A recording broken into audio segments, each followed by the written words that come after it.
Hello, and welcome to a... Wait, where's...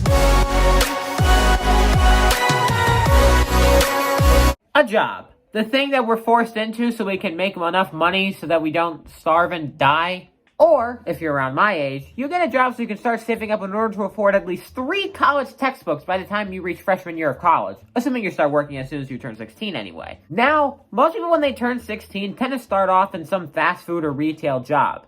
However, my first job was different than that, as that job was working at my local baseball stadium. Remember the ballpark from Friend Stories Part 2? It's that one. Now, truth be told, I'm surprised I even got the job in the first place, as during the interview, when my future boss asked me, "Tell me a little bit about yourself," I was like, "Alright, well, my name is Brady, I'm 16. I had no idea what to say about myself. I completely froze. But I still got the job anyway, so it all worked out. Now, my main job working at that stadium was being the mascot handler. I would help the mascot get dressed, walked around, make sure the kids weren't being too rowdy with the mascot, and stuff like that. Sometimes, however, if we were short-staffed, since there were 2 handlers, I would help with either promotions or customer service. Doing promotions was alright, but I really hated customer service. Mainly because I didn't know that much. Well, scratch that. I hated customer service when I was alone.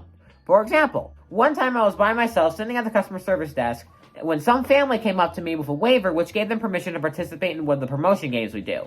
And after thinking what to do for several very awkward seconds because I didn't know where to send them, I decided to just radio down to my boss and ask where he should go. To which someone said to go to the picnic area. Now, the picnic area is on the right side of the stadium from where you come in down a lot of stairs. And I knew where it was. However, when telling the guy where to go, I stupidly said, "I'm pretty sure it's down that way," instead of, "It's down that way." Which was stupid because we were several months into the season. I knew where it was by now. I wasn't pretty sure I knew where it was. I knew where it was. So upon me accidentally saying that, the dad angrily goes, "You don't know where anything is, do you?" And then the family angrily leaves. I nearly cried. On top of that, the next day, one of my other coworkers, who I'll discuss in a minute, told me that apparently people around the stadium were talking about the customer service kid who didn't know anything, and making fun of me. That made me feel really good about myself. However, outside of that, the job was fun, especially considering the other person I was working with for mascot handler was my friend Jen. On top of that, the 2 other people who would be our mascot, let's just call them Mass and Cot, all 3 of them made the work environment actually kind of fun. Brady tries to kill a bug real. Although even then, almost all the people there made it fun in some way, including the customers. An example of this was a time where, after work, Jen and I went outside to head to our cars, only to find a buttload of cheese scattered across the ground.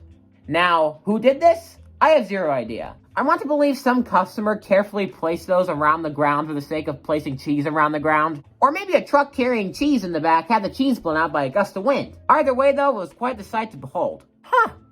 So this is what it's like living in Wisconsin. There's cheese everywhere. Why is there yeah. Why is there so much? Now, of course, customers inside the stadium were also very interesting. Like the time we were walking around the suites, and some guy whispers over to his friend, "Yo, do you think the mascot could suck my..."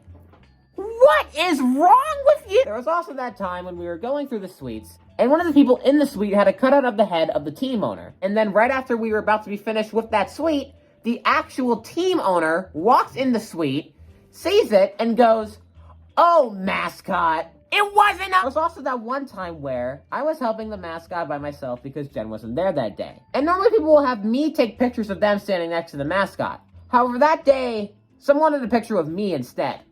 I have no idea why, but he did that.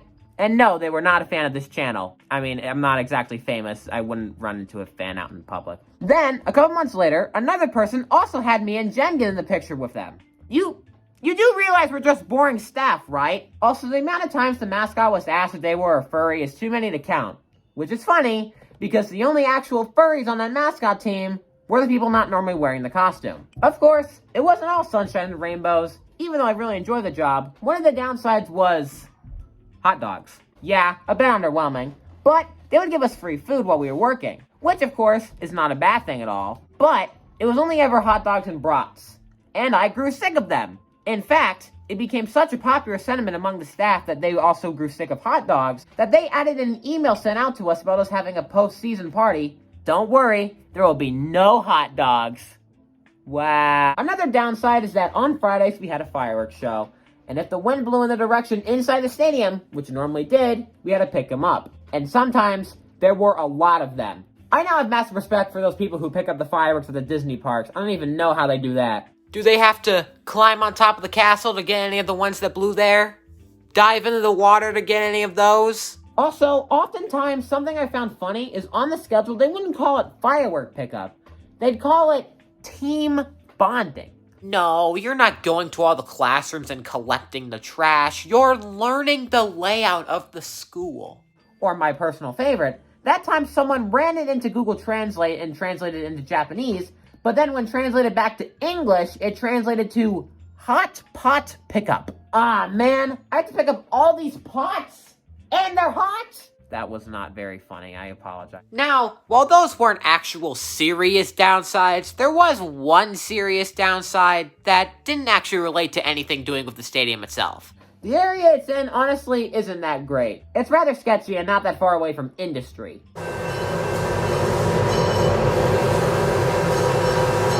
The games themselves were always fine, but after the games, it was basically the Wild West. And so we've had some incidents happen at the stadium. Like when a group of people broke into the stadium to steal the giant bobblehead of our mascot in front of the gift shop. Who steals a giant mascot bobblehead? Also, we had that time where people came in and smashed some of our TVs.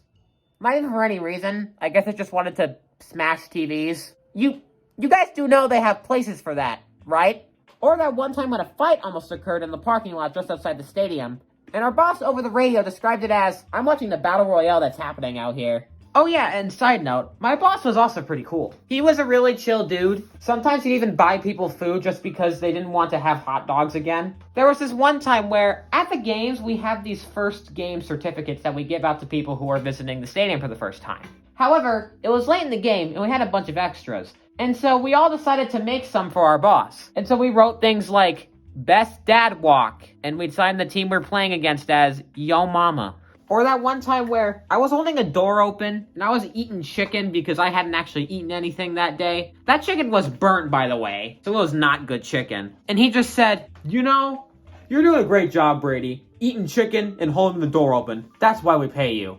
For the record, that's not what they pay me for. All in all, though, it was a pretty solid first job. While there is more I could talk about, maybe in a future part, this is all I will say about it for now. So yeah, thanks for watching.